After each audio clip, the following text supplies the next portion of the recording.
The inward act here of humility is to see most deeply that the shame or embarrassment is not a threat to us. It's a temporary feeling we experience in the face of shortcomings, and it's a good sign. So the more we feel that shame is something to be embraced, and that the greatest strength comes from losing our fear of it, to become actually shameless in a good way. We don't see ourselves as above making any mistake. That is the inward living, of humility that then must precede the outward. Before we get started, if you enjoy these episodes, you might want to check out more at optimwork.com. Our website offers unique content, tools, and exercises to help you thrive at work and beyond. We have an in-depth masterclass covering our entire theory of growth, daily recommendations for personalized advice, and a platform to help groups and organizations learn and practice optimal work together. You can get a free trial at optimwork.com. Now let's start the episode.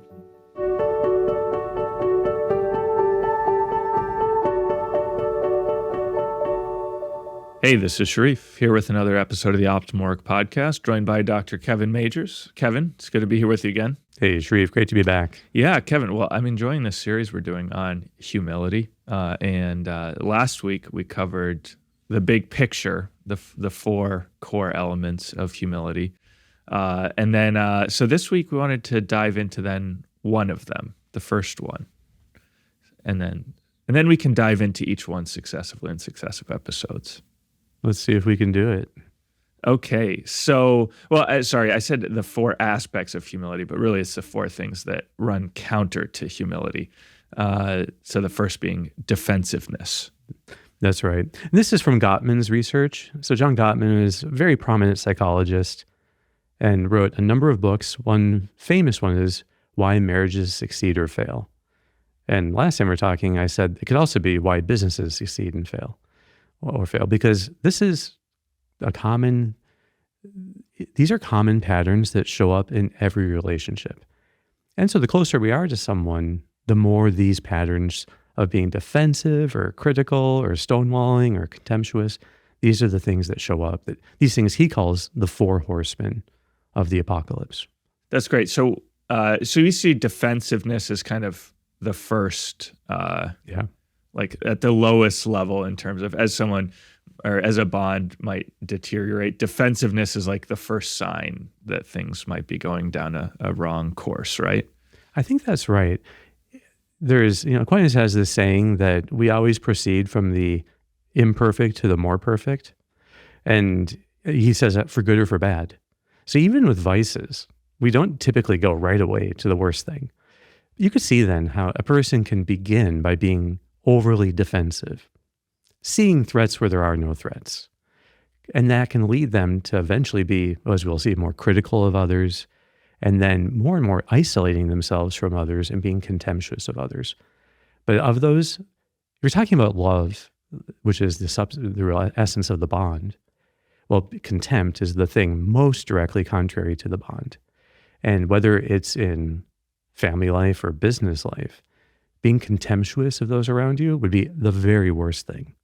All right, so defensiveness, though, seems to be a much more kind of benign thing that, and it's much more common, I think, in my experience and the people I work with. And so that it's easy for us to see threats where there are none and to be defending ourselves when we really don't need to defend ourselves. Yeah. When you said the people I work with, I immediately thought, well, you work with me. I mean, we work together. Actually, I think you meant it. I started to get a little defensive about that, but then I realized that's not what you meant. So exactly, Sharif. You see how easy it is for this to happen. It is, yeah. So in Gottman's research, he has this one study, this landmark study. It was a 14-year study of divorce and marriage, and what are the things that predict divorce. And his model ends up being 93% accurate in predicting not just the likelihood of divorce, but the timing of it. And it's a very, very interesting study. But just to say a few interesting tidbits from it. The first 7 years where half of all divorces occur. But then there's another big bump when the eldest child is 14 years old. And that's considered to be the nadir of happiness in a marriage. So it tends to get better and better and better after that. But so people can make it through that moment. That's really crucial. And from these studies, defensiveness emerged as one of the prime predictors of divorce. Kevin, why is that the lowest point in happiness when the oldest child reaches 14? Is there any thought Well, that's just about that? that's just so his research was having people report on their experienced emotions, and they had all these different emotions that were coded, and that was just the height of negative emotion in a marriage from people in his study happened to coincide when the oldest child was 14. So he can't really say exactly why that is, but his data did show that is when it occurs. And that's there's another kind of peak in divorce at that time. Late divorce, that's considered late divorce. Late divorce and early divorce look different, but defensiveness is part of both. Interestingly, he also, when people were being defensive, they were reporting high levels of fear. So the emotion that they were experiencing in those moments was actually fear. This really makes sense, that we can think of defensiveness as part of our fight or flight response. And so the flight part is defensiveness. The fight part is criticism.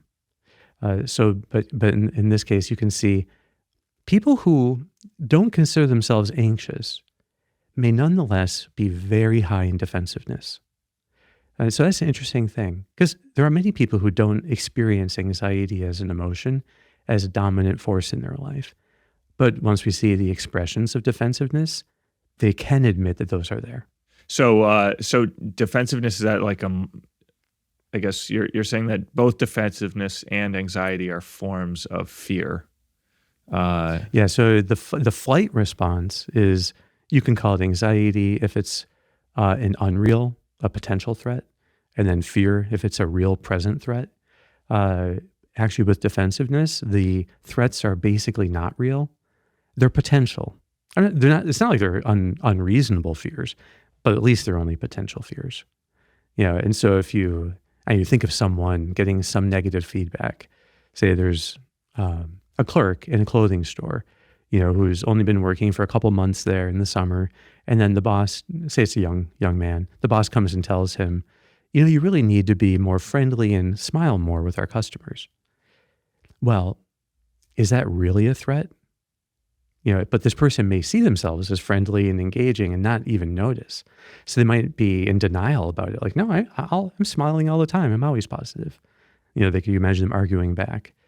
So what's the real threat there? Well, maybe down the line, what they're really afraid of is that they're going to lose their job. Okay, but even then, even if there's like a kind of real consequence, at that moment when their defensiveness kicks in, well, it's still unreal. It's only potential. The only kind of real thing is the shame that they feel when they get the negative feedback. That's real, and that's in the moment.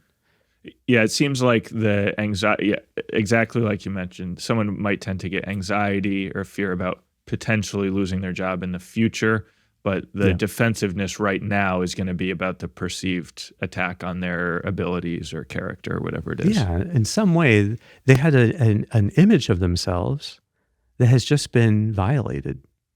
So they would like to see themselves as well as they could, and so we all tend to have a kind of positive image of ourselves. And so when there's this shortcoming that's made known to them, then they experience shame. So I think if you look at the elements of defensiveness, there's always three. There's the shortcoming that's at least potentially observable. And then there's the observer. That could even be, I think, an inner observer, like the inner critic. So there's, but there's this, the shortcoming, the observer, and then the shame that we feel. When this shortcoming is seen by the observer, there's this kind of vulnerability that we have then.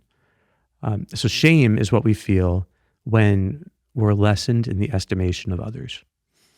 Somehow we've lost face. We've at its worst, we feel like we've been disgraced or discredited. But in some way, we feel like we have gone down in the eyes of others. Yeah. So, Kevin, when I think of fear and fight or flight, then that gets me thinking about the amygdala, and which is the kind of cause of the fight or flight response. And then that makes me think about reframing. So it seems like there's some connection here with defensiveness, reframing, the fear of the shame going on. So is that where we're going here? That the solution to defensiveness is somehow always going to be reframing? Absolutely. That the shortcoming itself and the shame that we feel need to be reframed. And maybe the observer as well. So, but in a way, all of these things need to be reframed so that we can make real progress right now. And that's always doable. As long as we view our shortcomings or mistakes or limitations or ignorance as a real threat, we are going to be defended against it. And nothing good will come of that. So really, it's our self-image we're trying to protect. And this is like a very deep thing in psychology, that the self-image that we have in some ways is a defense against shame. So we tend in some way or another to aggrandize ourselves, and that's a way of protecting us against shame. For our self-image, shortcomings are always threats. But when it comes to the real growth that we can make now, if we admit it, those shortcomings, when they're made known to us, those are actually always opportunities to grow. So a fundamental thing then is having a growth mindset. So the self-image always will tend to be fixed. We tend to have this fixed mindset about ourselves, but especially the more we live in our self-image and defend it. So when people are highly defensive, as a rule, they have a very fixed mindset. And so if you make any kind of shortcoming known, it feels like that's a permanent kind of defect in their character. But the growth mindset, if we admit completely where we need to grow and we're eager to admit it, we will grow and we'll get better and better. And therefore, in fact, we want these things to be made known to us. So we have a very different approach to negative feedback, depending on whether we have a fixed mindset or a growth mindset. Before we continue, a brief message. If you're benefiting from these discussions, please take a moment to hit like and subscribe. Doing so helps us to reach more people. So you're not just learning, you're also helping others to discover a path of growth and flourishing. Thanks for your support. Kevin, maybe this will come off as a little bit defensive, but the second one, the first is defensive. The second one is criticism, having a critical spirit. So if you're in a relationship, I don't know, maybe this is at work, and another person is genuinely like a very critical person, and then they criticize you, I think you might have a tendency to be defensive as if that criticism might actually be invalid, right? Especially if it's coming from a person who suffers from this, like being overly critical. So if you receive a criticism, should you always is there ever a valid defensiveness, or should you always just, okay, I got this criticism, I accept it, there's probably something in there, even if the person who delivered it might be overly critical? Or like, do you always have to do that, or is there a valid defensiveness sometimes? I think defensiveness is always valid. It makes sense in some way that we would, be protective of ourselves. And there may be real threats. So like, let's say this person wants your job, and so they're hypercritical of you to everyone so that you get demoted and they get your job. Well, okay, in some sense, that is. But even then, wouldn't it be better to find a way, like if that person is on the attack, they themselves are then being dominated by the fight or flight response. That is just the fight response. So the more you can take ownership of everything you can, the more, and actually grow as much as you can from the feedback that they're giving, and show everyone that you are totally honest and courageous and accepting feedback, I don't think you will generally come out the loser, right?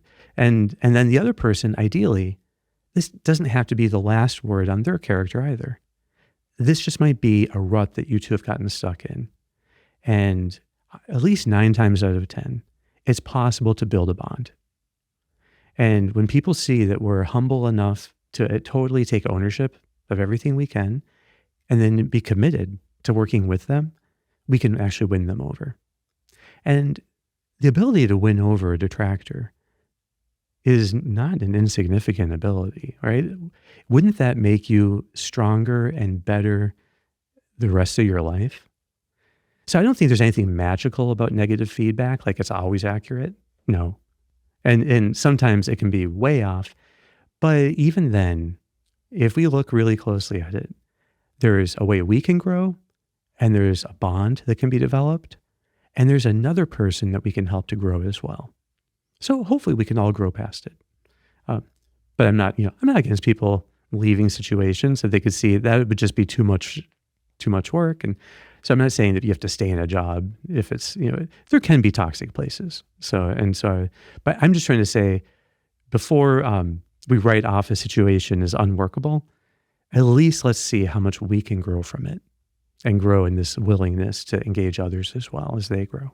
And that gets into, what we discussed several episodes ago, which led into this discussion of humility, which is like taking extreme ownership over the situation, over your own abilities, over what you can do. And also so John Gottman doesn't use, he's a psychologist, Kevin, so he must be familiar with the term reframing, but he doesn't suggest that as the solution to defensiveness. What he suggests is taking responsibility. So I don't know if you could clarify, so reframing and taking responsibility do you see reframing as like your solution and responsibility is his, and they're a little bit different? Or I think that in the 1990s, when a lot of this research was being done, the cognitive therapy had not yet arrived at the simple understanding of reframing. So I think that came 20 years later. So that in the moment, there was this idea that cognitive therapy consisted of challenging negative thoughts with evidence. And so the kind of cognitive therapy that existed when Gottman was doing his studies was very different from the streamlined, more commonsensical later versions. Even the words used, cognitive restructuring, was like that. It's not exactly a great advertising for a concept that's so powerful. Yeah. But if you look at when people are exhibiting defensiveness, and you can see that they're in denial, let's say, like, the clerk is like, no, I don't do that. Or I seldom do that. That's minimizing, or like, what do you expect me to do? There's so much work here and I can't do everything at once. Well, that's making excuses. And it also gets into playing victim, which is one of the moves that Gottman also specifically addresses. All of those are ways of trying to invalidate criticism, to try to invalidate a threat. But if you can take responsibility as much as you can, and in this case it would be, thank you so much for pointing that out. I'm going to try to work on it, and I'll check back with you and see how I'm doing. Like, you think of taking responsibility that way. Effectively, you have reframed everything. So now this shortcoming is what you're working on. This is the arena of growth. That's a deep reframe. And the person pointed it out, they've become more like a coach. And your relationship with them is going to be more like that. And the shame, that's just part of growing. It's a natural thing. So in fact, when people take responsibility, there is this profound shift within us where everything is reframed. All the elements of defensiveness have now been turned around. So it really is then, the experience is emotionally like a sun coming out. Like this thing that had seemed so bad and so dark. Actually, it's not, once you just admit you could grow in that way. If that's actually the truth, you make your own judgment. But if you can judge, yes, this actually is a place I can grow. Wonderful, then admit it. And at least we want to train ourselves so that our first reaction is to be grateful, for, what we've received, and humbled enough to admit that, yes, this is something I would like to try to work on.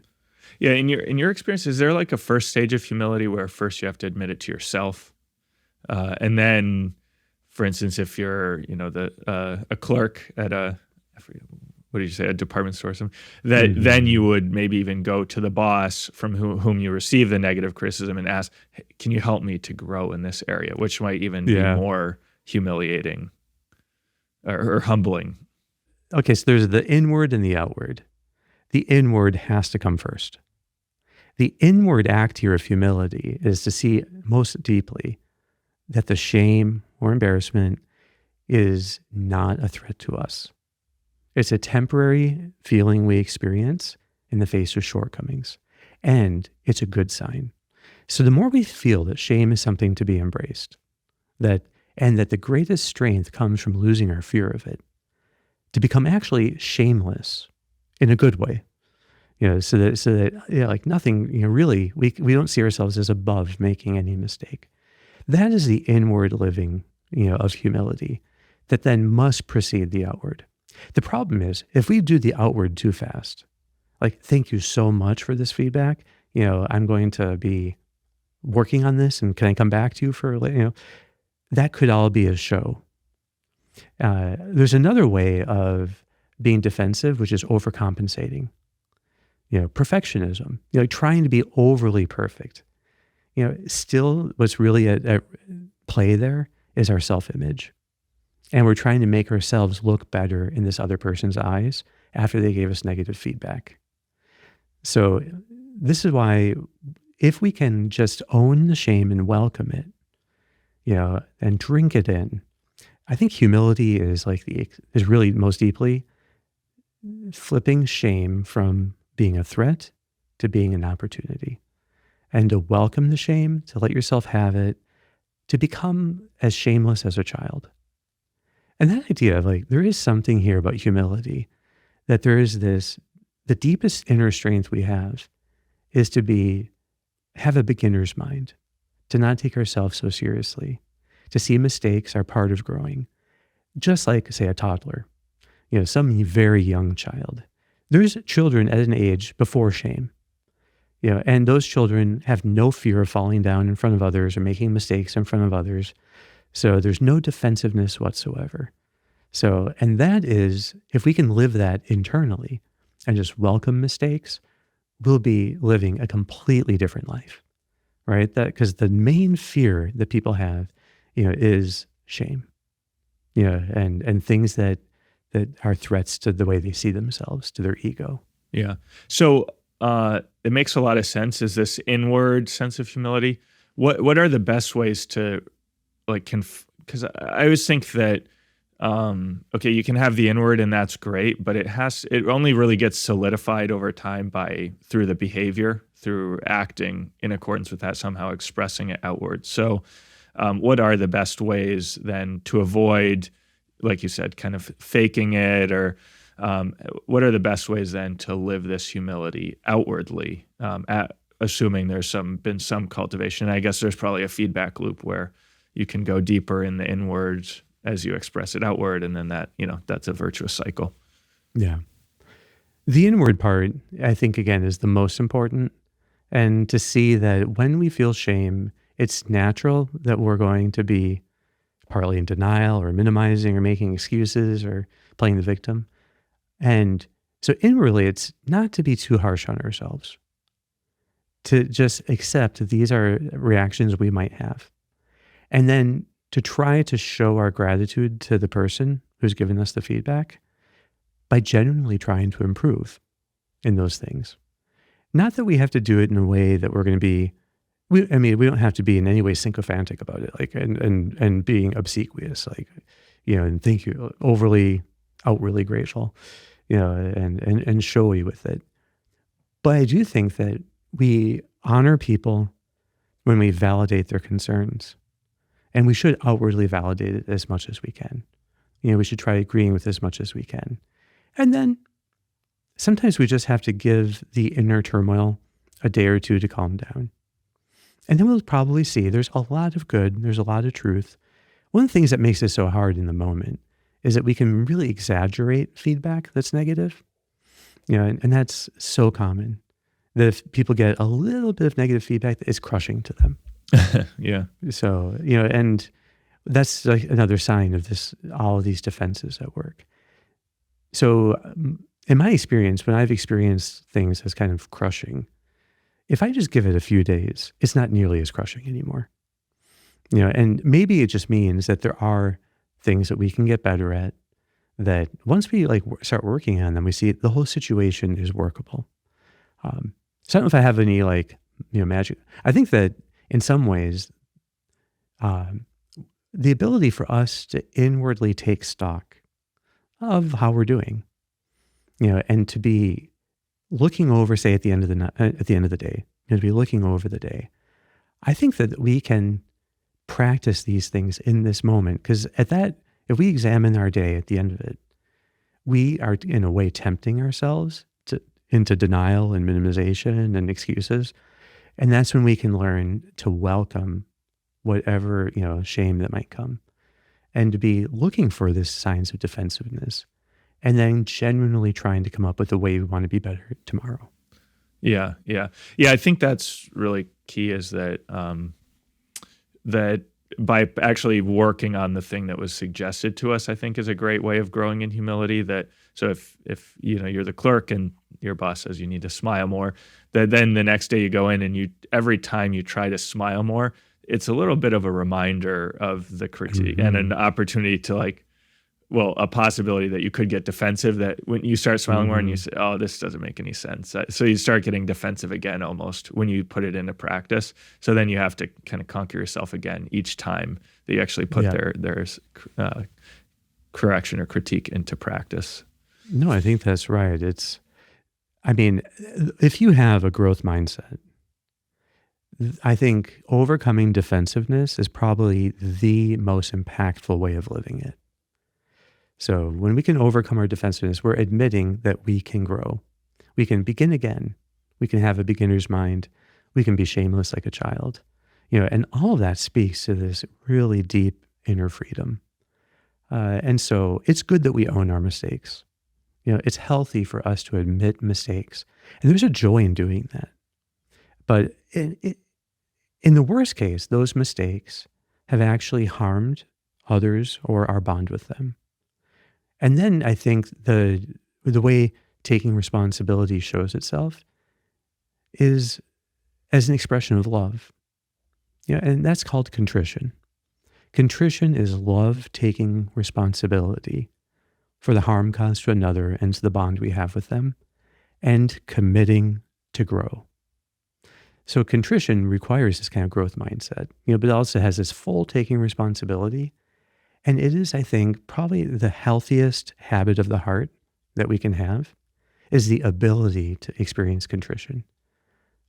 There's actually this one saint I know who mentioned that acts of contrition are so powerful that they not only restore our spiritual health, but at times even our physical health.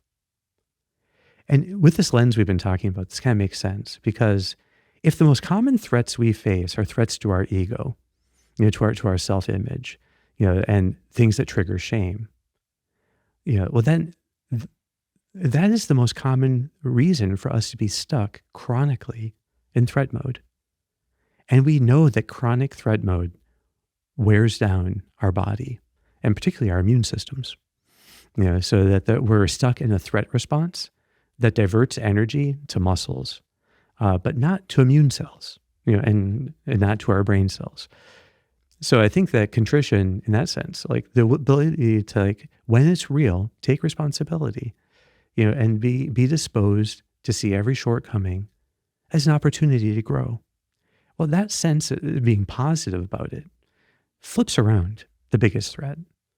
And we see that the only thing here that's really at risk is our self-image, but we don't have to hold it so tightly. I think the later developments of humility, the self-image is, in a sense, gone entirely, as being something that's actually irrelevant. So there's this trajectory of growth, I think, that we'll see at work. Yeah, that's great, and we'll explore the next level in next week's episode on criticism. Sounds good. It's great. Awesome. Thanks. Thanks, Sharif. Mm-hmm. And we'll be back next week. Thanks for tuning in to today's episode. If you enjoyed our conversation and you're looking for more in-depth guidance, check out optimwork.com. our unique platform that delivers content, tools, and exercises to help you thrive at work and beyond.